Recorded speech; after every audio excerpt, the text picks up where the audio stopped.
Marathi भाषेवरून सांगलीमधील bank of महाराष्ट्राच्या कार्यालयावर आज मनसे सैनिकांनी धडक दिली। बँकेचं नाव महाराष्ट्र आणि बँकेमध्ये मराठी कर्मचाऱ्यांना स्थान मराठीचा वापर होत नसल्याचा आरोप करत मनसेचे जिल्हाध्यक्ष तानाजी सावंत यांनी बँकेच्या परप्रांतीय मॅनेजरला चांगलंच धारेवर धरलं। बँकेमध्ये मराठी भाषेचा वापर होत नसल्याचा आरोप करत बँक ऑफ महाराष्ट्राच्या कार्यालयासमोर मराठी भाषेसाठी निदर्शनं करून येत्या 15 दिवसांमध्ये तातडीनं बँकेतील परप्रांतीय मॅनेजर आणि कर्मचाऱ्यांना हटवून मराठी भाषिकांना प्राधान्य द्यावं, अन्यथा मनसे स्टाईलनं आंदोलन करण्याबरोबरच बँक ऑफ महाराष्ट्राचं नाव बदलून परप्रांतीय बँक असा फलक देखील लावण्यात येईल, असा इशारा देखील यावेळी मनसेच्या वतीनं जिल्हाध्यक्ष तानाजी सावंत यांनी दिला आहे।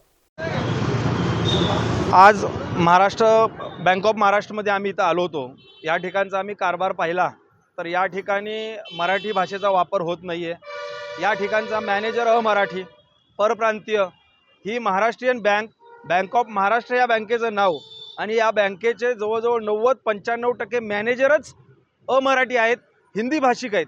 सदरची ही बँक ग्रामीण भागामध्ये मोठ्या प्रमाणात विस्तारलेली आहे, शहराबरोबरच।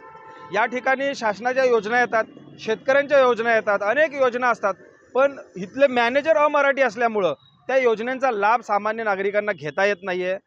आणि ह्या अशा प्रकारे महाराष्ट्रातलीच बँक असून, महाराष्ट्र नाव असून इथं जर अमराठी लोक कामाला असतील किंवा हिंदी भाषिक लोक, हिंदी भाषा चालत असेल, इंग्लिश भाषा चालत असेल तर याचा आम्ही जाहीर निषेध करतो।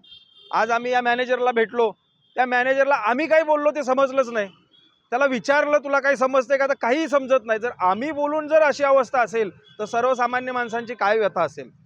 आम्ही यांना 10-15 दिवसाची मुदत दिलेली आहे की महाराष्ट्रातल्या जेवढ्या बँका तुमच्या आहेत, ग्रामीण भागातल्या, शहरी भागातल्या अमराठी मॅनेजर किंवा कर्मचारी काढून टाका, मराठी लोक घ्या। का महाराष्ट्रात लोक शिक्षण घेत नाही आहेत का? मराठी तरुण शिक्षण घेत नाही आहेत का? महाराष्ट्रात माणसंच नाही आहेत, मग कशाला पाहिजेत हे परप्रांतीय अमराठी? तर हे सर्रास चुकीचं आहे।